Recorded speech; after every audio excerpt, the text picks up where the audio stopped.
Alejandro, good morning. Morning, mate. How are we doing? Very good.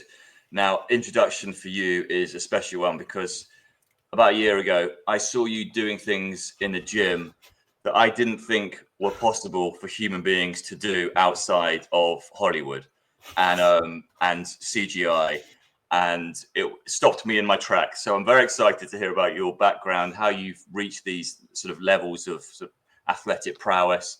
And I know you've got a diverse background as well across different sports and different combat sports as well. So I know you can be modest as well. So I'm going to try and extract some real insights out of you. But yeah, thanks for coming on to talk to me today. It's my pleasure. Looking forward to this. Brilliant. Okay, so first thing we ask everyone is, what's your first boxing memory? My first boxing memory, Dave. I could have given you a simple, generic answer, be like, when I was young, I watched Mike Tyson. I was born in the 2000s. I'm gonna be real. My first boxing memory was the Manny Pacquiao Floyd Mayweather Jr. fight. Yeah. First ever. Yeah. I didn't even know what boxing was. I wasn't even into combat sports then. But then the whole world stopped to look at this fight because they saw Manny Pacquiao as the person to dethrone and give Floyd Mayweather Jr. the first zero. So that was the first memory, and obviously understanding after the fight and everything, he had a broken hand, all these ifs and buts, but that was the first memory of boxing, watching Manny Pacquiao fight against Floyd Mayweather Jr. and what a fight it was. See, and you weren't even 10 years old? I was barely 10 years old. What year was the fight, Dave? You can correct me. I was 2008, I think. Yeah. Exactly. I didn't have sense then. So that was the first memory I saw on the TV. Yeah. One of my family members was to bought the pay-per-view. And I was just there like, oh shit, everyone's talking about it. There was some energy around the fight. But yeah, that was a first ever memory. So you remember the hype around it. Did you stay up to watch it at 4 a.m? Absolutely. Yeah. Like, because I a few family members that watched it, like I said, bought the pay-per-view. We watched it all around together, and there was so much hype around it. I see like my cousins and everything just talking about the fight, be like, oh my God, this is the fight of the decade. And what a fight it was. Even though I didn't understand the boxing rules then, it was exciting. It was the first time I saw a fight, and I was actually excited to see two people like gladiators fight it out to the death. And obviously Manny Pacquiao, I'd like to say the king of offense versus Floyd Mayweather Jr., the king of defense. Yeah, it was such a beautiful fight to watch. You got Floyd Mayweather just ducking and avoiding, and Pacquiao's flurries. It was like, who's gonna win? You know what I mean? So you hooked from that point onwards. I must have been because then slowly and surely, I was looking into fighting more. I was looking into boxing, and then next thing you know, we go into other things. But definitely set me off into being like one of the most traditional things to do as a man is to fight. So I was like, yeah, that was definitely the memory. And so with those guys, like you say, very different styles, very different personalities. Did you prefer one to the other, or did you just follow both of their careers? At the time I was a young kid, I wanted Manny Pacquiao to win. Yeah. I don't know what it was. I must have just had a feeling, and him being Filipino, I don't know. If you had an experience with Filipino people, they're very happy people. They're very caring, they're very generous, and I don't know. People just loved a bit of Manny Pacquiao, like that humbleness. And on the other side, you have Floyd Mayweather, Money Mayweather, they call him, hasn't lost, got this bravado, but then you can't hit on him because he just doesn't really get hit. So it was like Manny Pacquiao all the way, because he was kind of the underdog too, and who doesn't love an underdog there? Yeah. So who was it in the family that was sort of introducing you to it then? So it was one of my older cousins, and then I think it was a few of my older cousin was into it, then my other cousin, and then it was like a few of my uncles. We stayed up to watch it. Yeah, brilliant. And yeah, from there it was just cool. We've always been watching like the big fights and everything, so it's really cool. So what is unique about you is you have played a few sports at quite a high level. So can we talk a little bit about that, just and how it sort of translates to combat sports and how you enjoy the sport? So correct me if I'm wrong, but was it Harlequins? Did you play for Harlequins? Yes, I did. So Dave, I was in the academy system for Harlequins from 12 years old to all the way around 17, around mid 17 years old. So my childhood was trained 7 days a week. I'd say I didn't have a childhood, but I did. It was very tough. Played for Surrey County multiple times, Harlequins rugby, and yeah, it was a very tough thing to do, and I think it gave me the basis of the discipline I have today, and to just strive for more and to improve in every facet of my life. I literally determine it down to that. So yeah. And that was 12 to 17, do you say, at Harlequins? Around 12 to 17, yeah. So as a 12-year-old, what are they? What are you doing in terms of sort of strength and conditioning stuff at that age? So at that age, it was very basic. It was learning the main movements, learning how to use your body. So it wasn't so much heavy metal weights like barbells, like old school. It was more about getting strong, getting used to your body, and getting used to body weight, almost workouts. Yeah. And then I think later on down the line, they teach us the fundamentals of lifting for sports, which essentially is barbells, loads of explosive work, conditioning, and different exercises that people that have been doing gym for 10 years don't even know what to do. So it was pretty much a lot of a learning process and getting the motor patterns right, so that when you come into the gym, you have 45 minutes to S&C, you're in and you're out. It's such a small part of the game. So yeah, there's a lot of learning, and I got an education from the head of S&C coach in Harlequins from 12 years old all the way through. So yeah, who can say that? So it's second nature. And what about sort of the diet and supplementation, protein shakes, creatine? Is that a thing as a teenager for a rugby club? As a teenager, it wasn't so much because I was a forward. And as you know, forwards, they're meant to be big. They're meant to be fast. For me, there was no such thing as diet. It was just eating healthy food and a lot of it. So I think at my heaviest point when I left, I was around 120 kilos. And I've always been a heavy guy. So I think when I was 12 years old, I was around 100, around the 90s. So for me, it was just healthy, nutritious, nutrient-dense food and a lot of it. And it showed because I was just big from birth and being taught how to run, be explosive and powerful at the same time. So, but they did guide us on a few things and what to do. Definitely. Right. But they weren't sort of actively saying, right, at this age, you should be on 9 grams of creatine and all this stuff. It was more about the training and the diet that supports it. Exactly. It really was that. They wasn't so onto us about it. But I think that was just the way Harlequins were, because we speak to other people from different clubs. For example, like Gloucester Rugby, we'd have friends from there be like, listen, you have to hit these numbers. You have to weigh this much. You have to be this tall. We never got that. It was just all about skills, skills, skills. And from that ethos, we were the best. We were the best team in our year throughout, because at the end of the day, it's all about skills. It's not about what you do in the weight room. It's about what you do on the pitch, and that's what they drilled to us. So it really showed.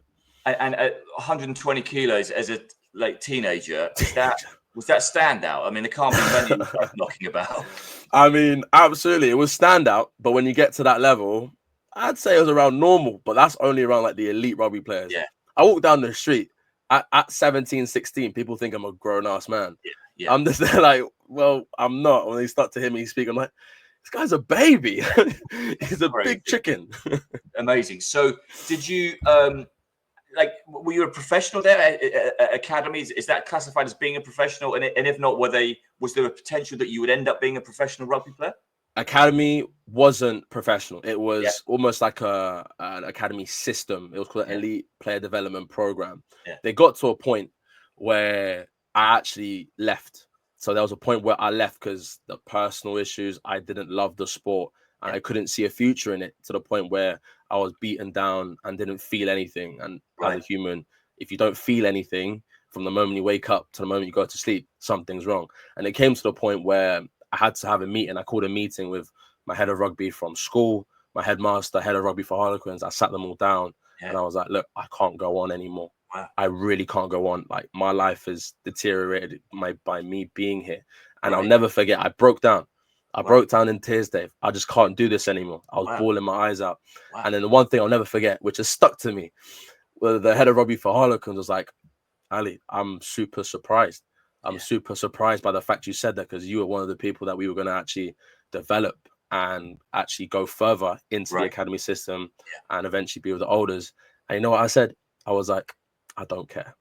I looked at my health first. I looked at my life and I was like, the opportunity is there, but I thought health is much more important. And I genuinely said to the guy, I don't care. And it was a very tough meeting, very tough conversation. But from there, it was pretty tough, to be fair. So it's kind of a nice story, though it's tough for you. It's kind of a nice story that it was such a firm belief by you, that there wasn't maybe I could, stick at it for a couple of years, see how it goes. You just absolutely were decided, I'm out.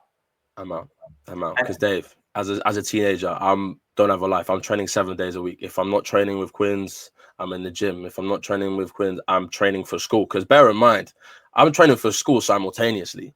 So it'd be like Monday quiz, Tuesday school, gym both days, train again. And then the weekends, what I'd be doing, I'd be in the weight room, I'd be training, I'd be doing conditioning. Like I had no life. I felt like a robot. I felt like a machine. But the benefit, the upside is you've installed these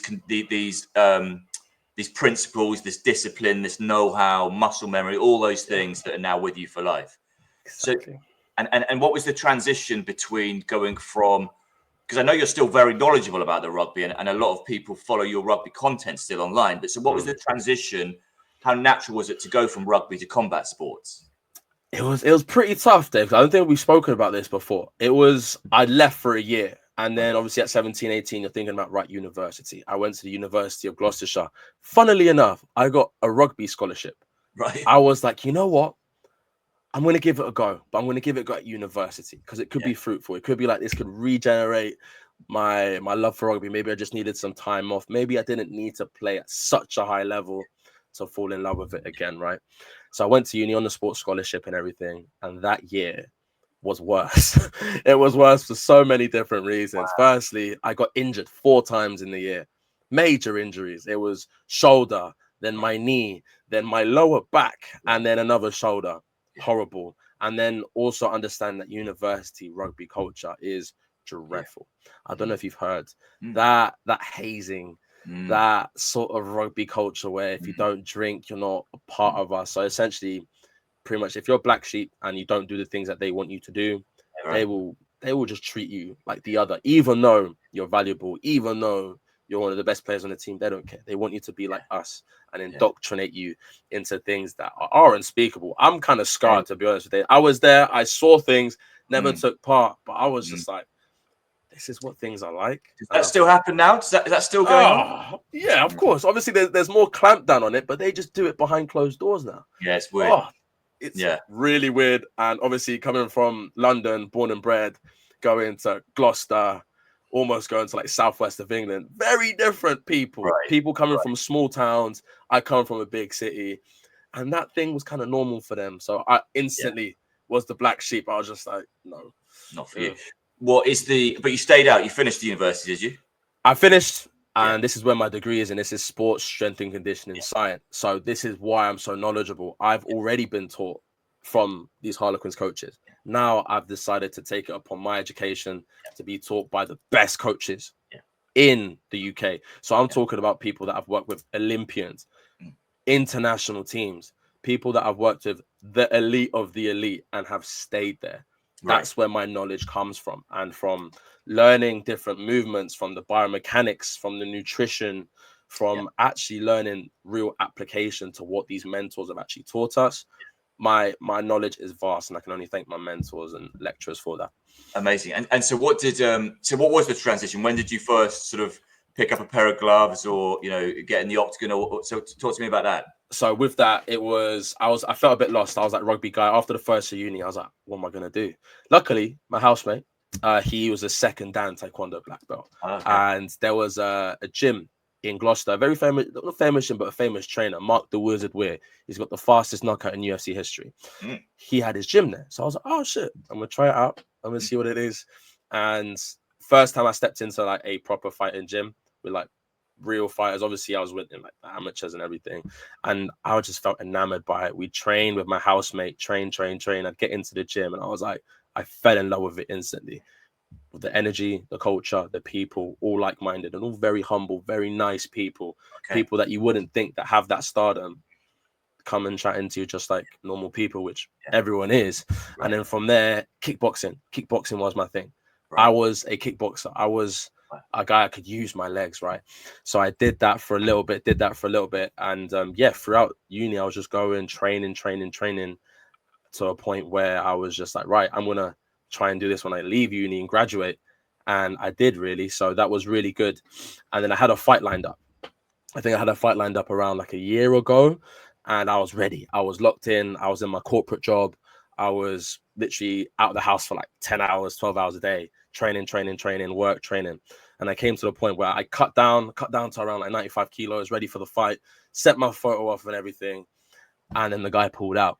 I was just there like, I've put in 12 weeks of work. Ooh, just at the brink of summer, and the guy pulls out. And then I was like, nah, what's the point?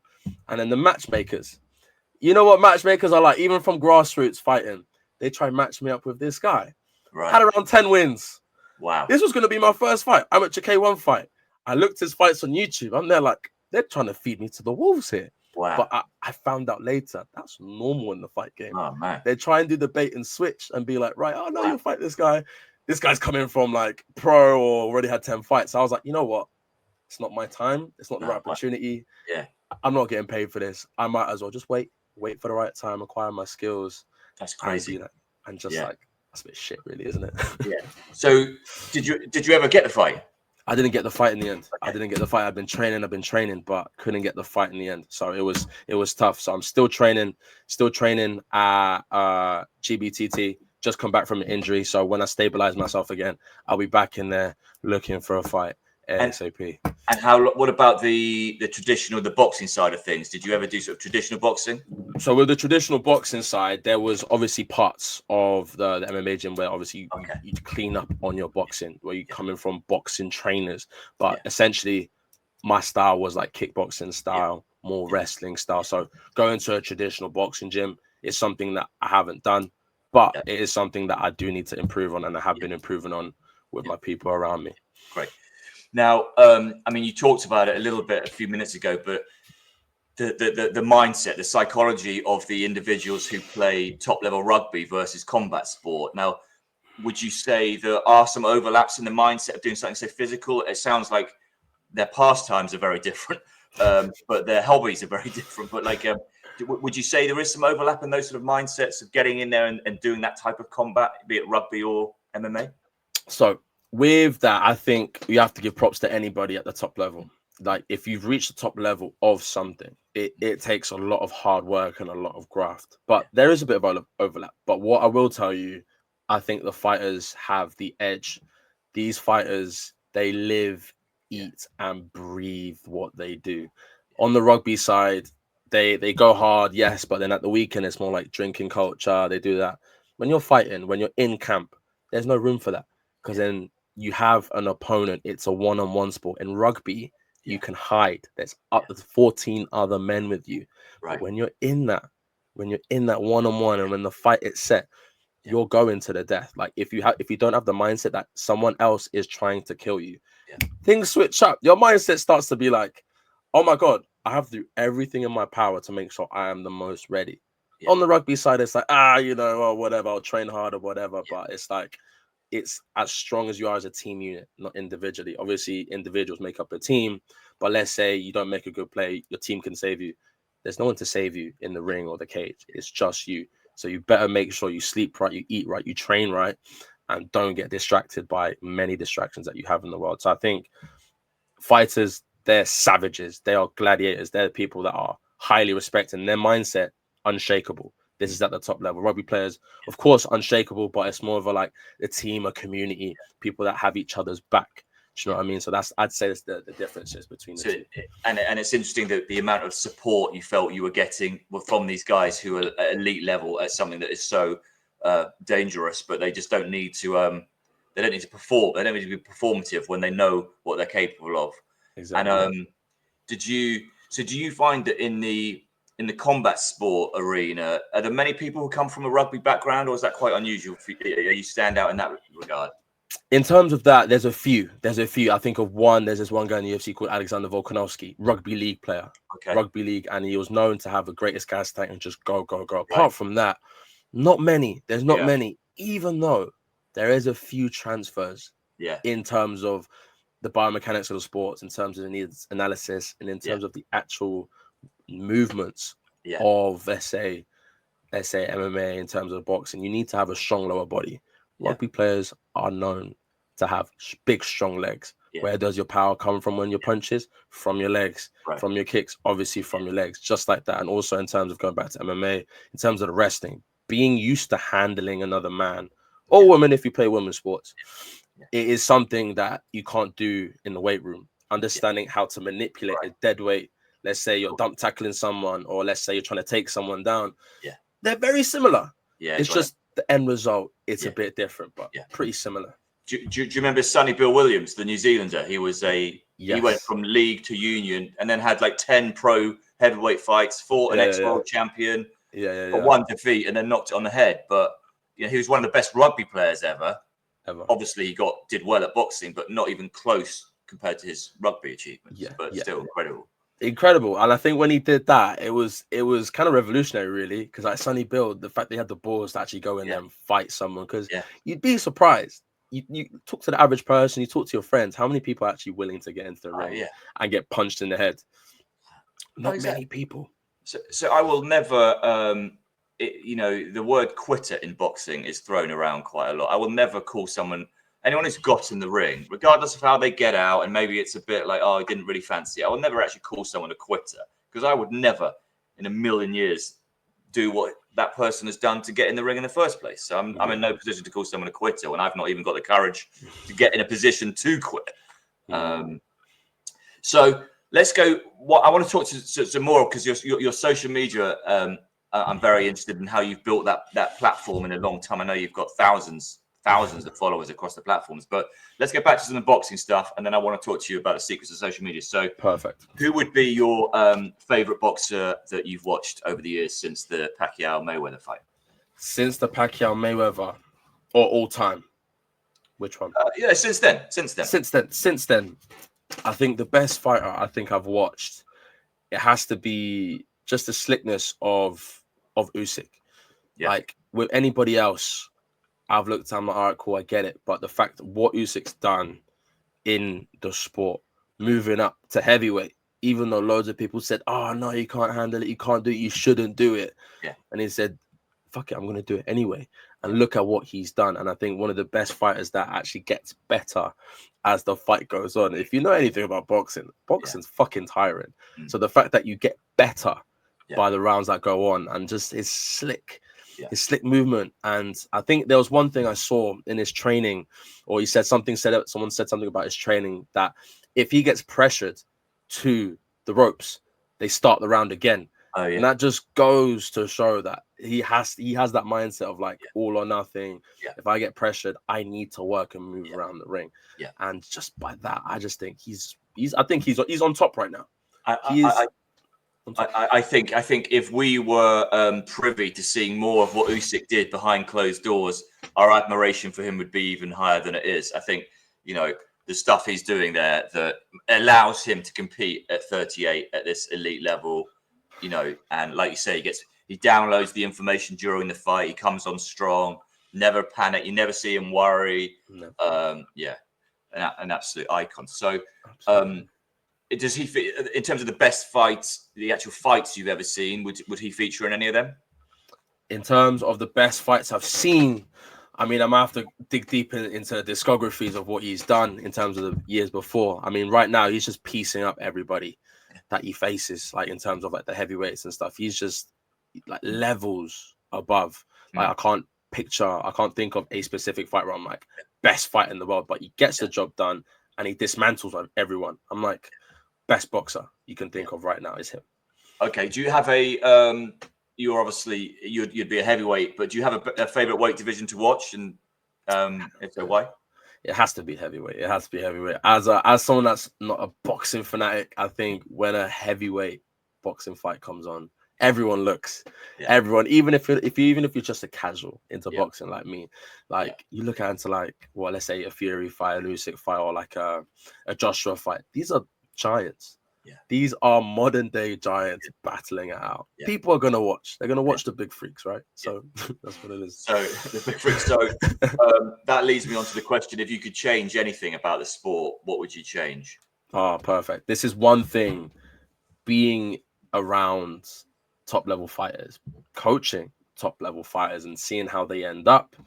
One rule set of boxing I would love to change is the fact that even if you've knocked them down 10 times, you allow them to get back up. Oh, wow. That, for me, doesn't save the fighters. At the end of the day, it's a sport. I think we've evolved enough that we're not samurais. There's no death matches anymore. And we're keeping it a sport. But for me, as a boxer, to see someone get beat down, knocked down in a round or 2 rounds 10 times, and they're accustomed to getting back up, you just look at the CTE that they're given, the brain damage that these boxers already face. And this is just the fight. The fight's the easy bit. Yeah. On top of the way boxers spar, they spar like they're fighting. So imagine that CTE built up with the rule set of that. All right, you've been knocked down 10 times in a round. You're going to still get back up. I look at certain people that finish boxing, they start to lose their speech. They get the dementia, the Alzheimer's. And that for me breaks my heart. The fact that we don't put rules in place to save these icons. Okay, they've sacrificed their life for the glory, for the fame, for the money. Yeah. But at least make a rule set to save it during the fight. One thing I like to do, if I was in commission in terms of this rule set, I'd like to take a leaf out of like Muay Thai, kickboxing. 3 knockdowns in a round, you're done. Yeah. I think if you get knocked down 3 times in a round, mate, it's time to give it up, because that is the rule in a lot of the a lot of the governing bodies do have that 3 knockdown rule. So what it does mean is that sometimes that 3rd knockdown might be quite innocuous, and the fight is over. But are you saying you'd also have that extend beyond a round? So a certain number of knockdowns within the fight, that's it, you call it? Absolutely. Because like, let's say you get knocked down 3 times and you don't get knocked down again. You've still got knocked down 3 times. Okay, it's good to be good, strong, but at the end of the day, knockdowns are knockdowns. Your legs have given up. Your head is all over the place, and your muscle memory, you're built off muscle memory alone. So I think if you get a certain amount of knockdowns in a fight, I think you should just call it just out of technical decision. But this is why it's good. It makes them feel more defensive. As a boxer, like, right, I can't get knocked down. I can't rely on the 10 count or the standing 8 count. I have to actually be on my ball even more, because I know if I get knocked down one more time, I'm done. So imagine the mindset of a boxer, right? One more knockdown and I can't. So they think more defensively and actually get into the game a bit more. So actually, you might think it will make it less exciting, but it could actually add to the drama because the jeopardy is suddenly so high. Exactly. But it pains me to see like someone get knocked down like 10 times in a fight. I'm there like, guys. So like in terms of how the brain injury in boxing is, I mean, even recently there was a tragedy. It's always happening. Do you see? In your time in the sport, have you seen sort of an evolution in the strength and conditioning in boxing? With that, there's a few things you can do, and I think it's no matter how much S&C you do, you're not going to get said. You're going to get punched in the face. That's cool. The science has evolved. The science has evolved to actually take care of the brain, actually doing more brain functioning work. So I don't know if you've seen like maybe Usyk doing like doing like some reaction times, so there's some reaction and getting your brain functioning, and also an evolution in the use of creatine. The fact that you need to actually load using the brain, thinking the brain is like a muscle. You need to load the brain with creatine because it actually holds more water and actually makes it a little bit more durable to withstand as well. Because the main advice you get once you get knocked out after a fight, load on creatine because that holds more water in the brain. And that's where all the fluid is, and that's where all the electrical impulses run around for you to have thought and motion. So that's the evolution through creatine. But there's been a lot of, obviously you need to do a lot of neck training to keep your neck stiff, but you can't escape the fact that you're going to get punched in the head. There's certain things you can do, but I think the safest bet is to actually use the creatine and actually have a good nutritious meal. That's all you can do, really, because it'll be silly. No, I didn't know that. I know there's a lot of reports saying creatine is good for brain health, but I didn't realize it was the way you explained it. Okay, so I agree. Like seeing boxers, any sportsman suffer horrific injury, and for our entertainment is very tough. What about so what was the fight you enjoyed most last year, 2024? The fight that I enjoyed most had to be the Bivol Beterbiev one. Great show. Yeah. Honestly, I've seen fights, but I think the whole fight, I was at the edge of my seat. Yeah. The whole fight from round one to all the way to the end.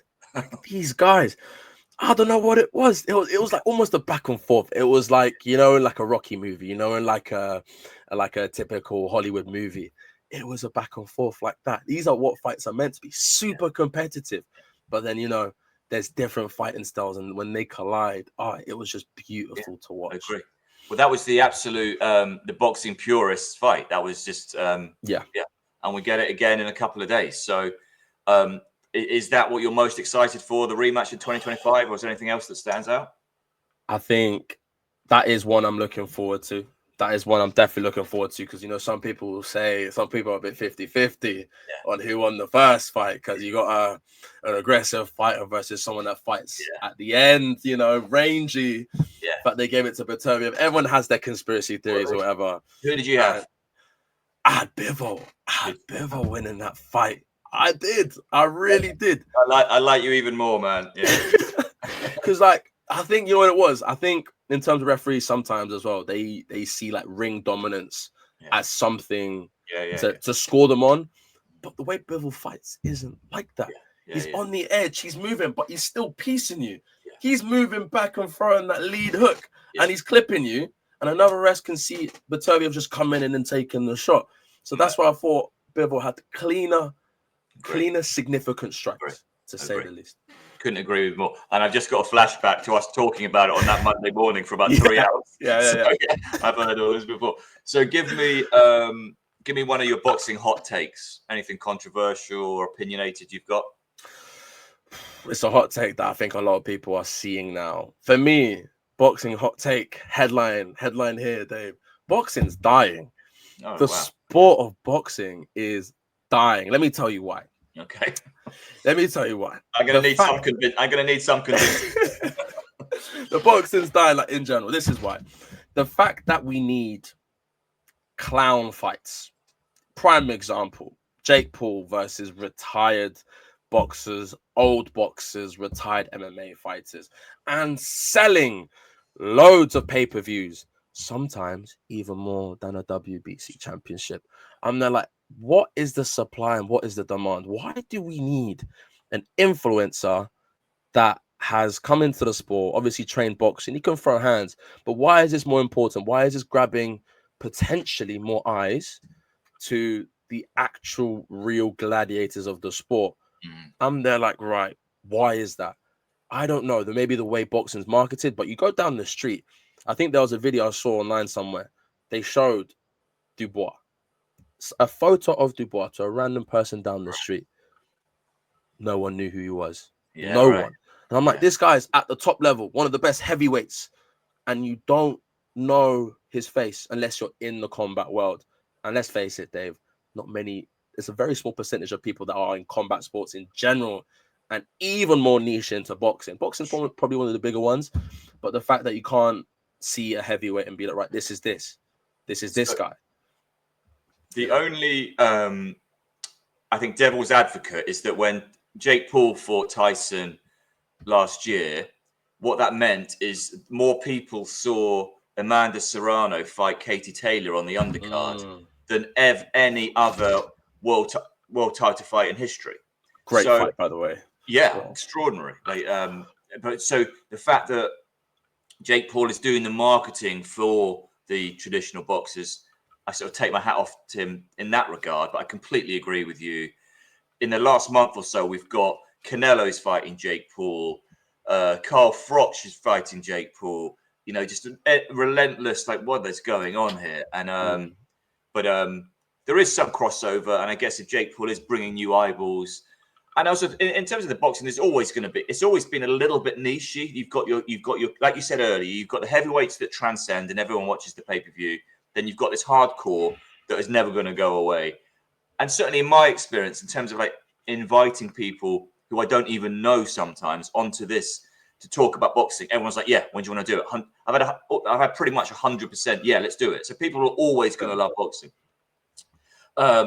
So this is the other controversial take, and I think I know your answer, but who's the best heavyweight you've seen? Ever seen. For me, it has to be Mike Tyson. And again, I'm going to tell you why. Being a heavyweight myself, him being only around 6 foot, the way he dominated the heavyweights, coming into a fight like, I'm going to kill you, and knock people out within 5 seconds. Imagine paying for that pay-per-view day back in the day. I've come to watch.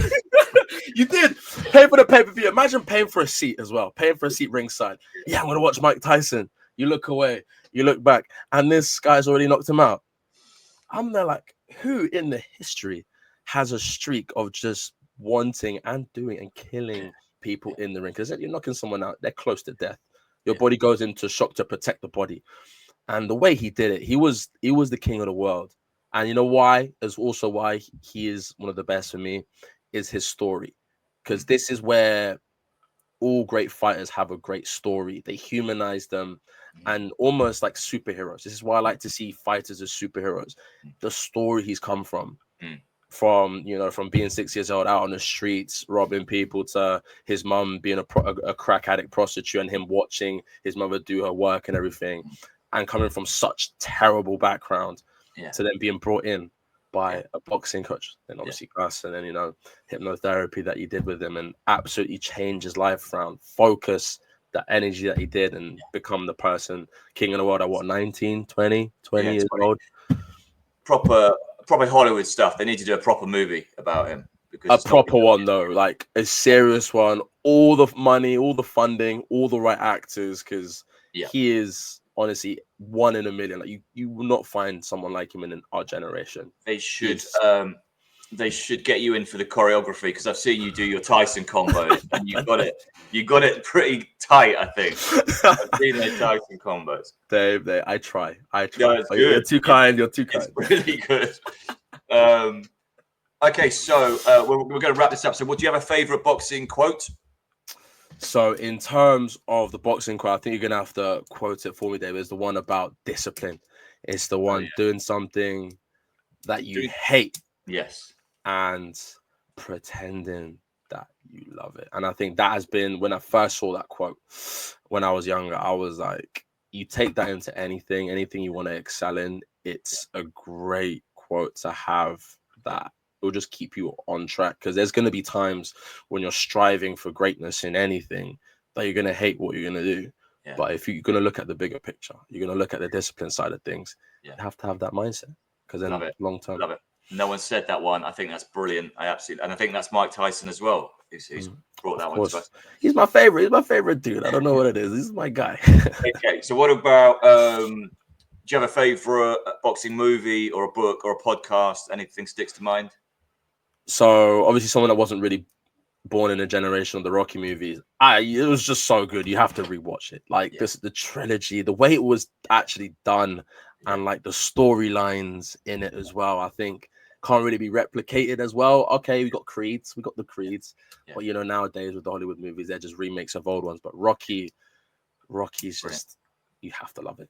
100% agreement. Okay, and then what's the best ring entrance you've seen since you've been watching boxing? This is a bit of a different one, Dave. The best ring entrance was Deontay Wilder's ring entrance.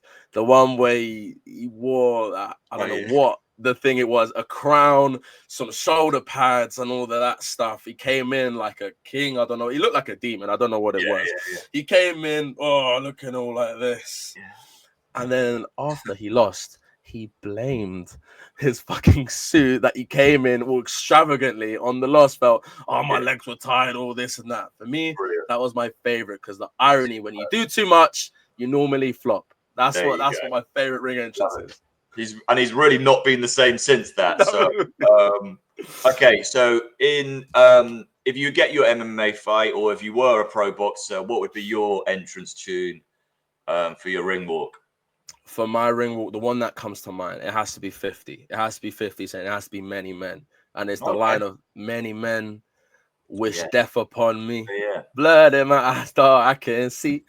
I'll start rapping for you, Dave, but that's the ring entrance that I would put in, because there's a pro who does have that. I can't remember who it is, but I've heard it before. Great shout. Yeah, it's a great track.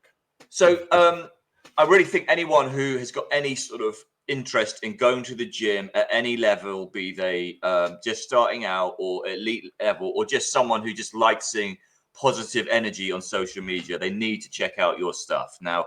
So I think on your TikTok, when I looked this morning, you've already got like 7,000 followers. You've built this pretty quickly. Do you have any sort of secrets of like what you do well? Because I certainly think you do it incredibly well. But are there any sort of secrets to why you're doing good numbers? in terms of that, Dave, there's not really any secrets. These are a few things that you look out for. For me, it was obviously consistency. You probably hear this buzzword: consistency, consistency, consistency. It's true. The more you post, whether it's good or bad, the algorithm's going to favor you. You know why? Because you're posting more content and you're getting more eyes on you. Number one, try different things. I didn't get that through just trying one thing all the time. You have to try different forms of content, highly edited, non-highly edited, videos of performance, you just speaking to the camera.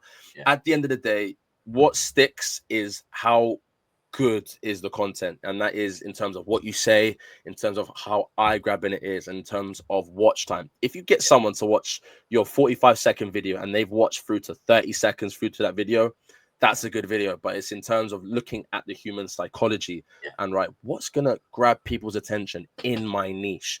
That's what you really have to look at. And also, once you find something that does have, let's say you have like 500, 300 views on the video, one video does 5K, double down on that video. Form, style, and content. That's one thing. Because then if they like this for this reason, you do the same but switch it. That's one trick I've kind of realized. And for me, it was speaking about rugby, because I was just doing motivational videos to start off with. I was just doing different bits and pieces. But when I started talking about rugby, oh my God, the views went up, and I just doubled down, then start going on live and then giving young kids advice that were in my position as a teenager on how to get trials, on how to become a professional, and how to do the best things possible. I've got millions of testimonials on me helping kids just through talking to them through live. So it's about cultivating that community, also replying to them and actually engaging with the community. These aren't just people that you're looking to monetize. Oh, I want your money. Think about it as your own community. Like, let's say, even if you have 500 or 1,000 followers, envision them as in your inner hall, your inner room. These are your followers. Give a fuck about them. Engage with them. And maybe even if you want to, you can be extra, maybe even message them. But then you know that you're going to have it's good to have one good follower than 10 ghost followers. That's absolutely what it is. Engagement. And Alejandro, I think what you didn't say about yourself, but I can say about you is you have an incredible authenticity in your stuff. You've got a polish to it where it's stylized and it's super engaging, and you fire these things out. They're good fun, they're interesting, they're insightful, knowledgeable, but the authenticity is there. And you just said, for the younger crowd who are going through what you've been through. I mean, I think whatever stage of your journey you're on, be a teenager who's coming through doing these things, or an older guy who's trained and just is impressed by people who have reached a high level. Certainly for me, that's why I enjoy what you're doing. So what are these things? Just we'll put them in the description, but your main socials, what are they? So my main socials are TikTok. It is AlejandroStrength, as you can see right there. I am on YouTube as well, AlejandroStrength, do some shorts, and Instagram, Alejandro.strength. If you really do want to level up your athletic performance in any combat sport or any contact sport, let's say rugby, American football, a fighting sport, it's good to watch my content, come less work. And also, if you're just a gym goer that's been gymming and want to also do something different and level up and not just be big and strong, be big, strong, athletic condition to be prepared for world's end. That's the one way I like to put it. So just to be clear, you're not just training elite level athlete, you're taking on all comers. All comers as well. People that want to train properly with scientific evidence-based training. Brilliant. A fancy word for saying it's going to work. And for people that want to just learn as well as someone to coach them, because with an S&C coach, the difference is with a PT, right? You're going to get you healthy nutrition. S&C coaches are level up, because what we've been educated to do at the degree level, and again at the master's, PhD level, whatever, we've been taught how to level up very well-trained people. So imagine the elite of the elite. We've been taught how to train the 1% and get them even better. So for me, why I would recommend myself is, if you're not even that much into the gym, you've been gym to the fore. If I can get an elite level, well-trained athlete to improve by 25%, what do you reckon I can do with someone with no training background? Yeah, absolutely. That's it. Brilliant. All right, man. That was fantastic. Really enjoyed that. That was insightful, slightly different, but really good to get to know some of that detail of what you've done. And yeah, I'm very keen to see how it grows from here, and I'm sure it will. Dave, likewise, man. It's a pleasure. Thank you so much for having me on. Oh yeah, I wanted you for a long time, so I'm glad we did it. And I'll see you down the gym. See you down in the gym, brother. Take care. Take care.